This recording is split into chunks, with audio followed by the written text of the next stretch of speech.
No two babies are alike.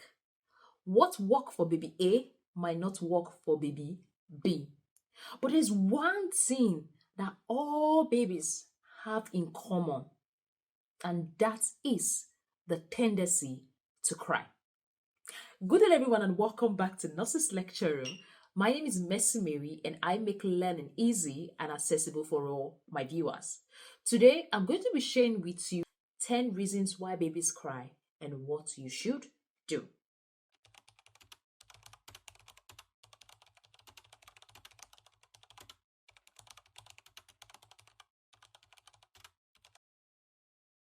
The first reason why your baby is crying could be hunger.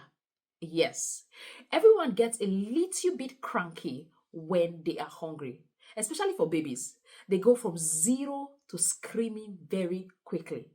So, at that particular moment, what you as a mother should do is to provide either the breast milk or the formula for that baby at that particular moment. What I advise mothers to do is that when it comes to breastfeeding or giving or feeding your baby, you don't have to watch the time and say every 2 hours, every 1 hour, every 3 hours. No. All you have to do is to feed when your baby gives you the sign, is to feed when your baby gives you the cue that they are hungry. So that helps to suit that particular moment and helps to make the baby feel more better. The second reason why your baby could be crying is because they are feeling sleepy. Yes, as an adult, it's much easier for you to jump into the bed and fall asleep. But for babies generally, it might be difficult because they are still learning the skills. Sleeping is a skill that they have to learn. They don't understand day and night. They don't understand when it is bedtime. They don't understand when it is not.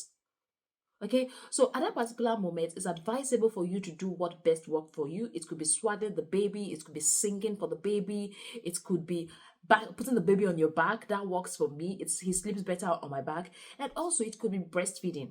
Yes, I think my baby sleeps better when you cuddle and also breastfeed him. So just do what works for you at that particular moment to make your baby feel more better and more comfortable. And for some mothers, they will tell you, oh, my baby does not sleep at night, so this child is not going to sleep during the day to make him or her sleep at night. Let me tell you something. You're only going to make your baby extremely tired. And when you make them extremely tired, you just change the hormones in their body and they tell you, oh, you did not allow me sleep during the daytime because you felt you were doing yourself good. I'm still not going to allow you to sleep at night. So the best thing is not to deprive them of sleep during the day. The best thing is to allow them sleep and also help them at knowing night and day by doing the quiet time, and also during the day it's noisy. So what I do for my child is that during the day is not always in the bedroom. He's always outside, like in the sitting room where there is noise, there is TV, there's something like just making noise around the kitchen, things like that. Then during the day, everywhere is a bit quiet. That creates a difference between the daytime and the nighttime. The third reason why your baby could be crying is that the diaper needs to be changed. Yeah, the diaper is dirty and needs to be changed. It's so funny how some children stay on a wet diaper and they don't give you any clue that it is dirty. Why some, just a little pee on their diaper, they scream out loud and you need to change that diaper as soon as possible. I had a friend who told me that male child, they can stay on their diaper for a long period of time, while the female child, whenever a little drop of urine drop on their diaper, they start screaming. So if you believe that or you've experienced that, kindly drop on the comment section. So most children cry when their diaper is changed. So if you've checked your baby is not hungry, your baby is not feeling sleepy, the next thing is to check their diaper. So I advise you get diapers that gives you clue that your baby has soiled it or not.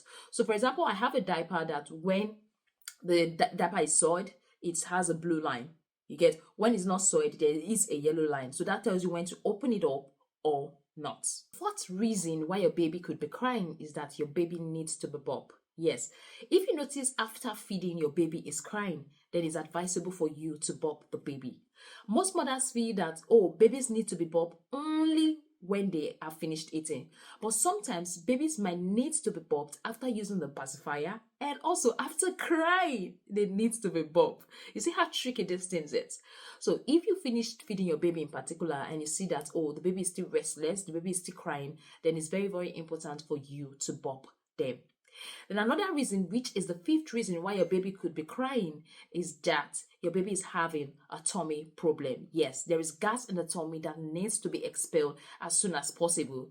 If you notice that your baby is crying and alongside there is wriggling, there's arcing of the back, and also there's popping of the legs, definitely that could be a gas problem. So what is advisable at that particular moment is to do the bicycle walk, the bicycle, use the bicycle on the legs. So you can also check for different ways to help with tummy problem with kids. Maybe I'll make a full video on that explaining it. Then the sixth reason why your baby could be crying is that your baby has started teething. Yes, the teeth is starting to come out. So babies can start to teeth as early as 4 months. And if you notice that they are teething, that could be the reason why they are crying consistently. All right. So at that particular moment, you might be thinking, what do I do? You can give a gum massage, to the baby, and you can use some frozen or refrigerated teethers, which helps to relieve the pains around that area and make them more comfortable. So the reason for your baby crying might just be their teething. Then the seventh reason why your baby could be crying is overstimulation. Yes, personally, as an adult, when I get overstimulated by the environment, maybe it's too noisy. Sometimes I just get overstimulated by noisy environment, too much calls around me, or things happening around. I just get overstimulated. I just want to leave the area. So babies can also get overstimulated. For example, you are in a party and you notice that your baby is crying continuously. It happened to my daughter. She was just crying. We went for a Christmas party and she was crying continuously. So immediately we left the party and we got home. She felt much better. She was no longer crying. That happened to my daughter. So overstimulation can make your baby cry. So if you know you are in a party at that particular moment and your child is not staying calm, kindly take them home and let them relax, because that is going to go a long way to help. Then the eighth reason why your baby could be crying is that your baby needs attention.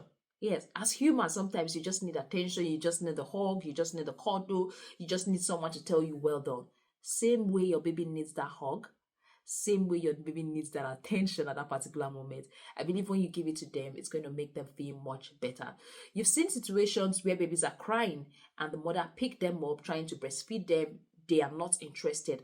All they want their mother to do is just to carry them, swallow them, or rock them around. The ninth reason I have to share with you is illness. You will agree with me that no one wants to be sick, even as an adult. So the only way a baby can communicate to you that they are not feeling fine is to cry uncontrollably. Yes. So if they are crying uncontrollably, you also notice that they have increase in body temperature, loss of weight, they are vomiting, they are not fully alert, then it's something you need to see your pediatrician as soon as possible, because the only way a child communicates to you as a mother is through crying. That's the only thing that is common with all children. Third one I would like to share with you is colic. So if you are a mother and your child has battled with colic, I sincerely understand how you feel, because my daughter had suffered from colic and it wasn't really a pleasant experience. On that particular day, I was crying while she was crying. Yes. I just want to let you know that it's just your child dealing with life situations at a very tender age. Okay, especially when you know they are healthy, nothing is wrong with them, and they are crying.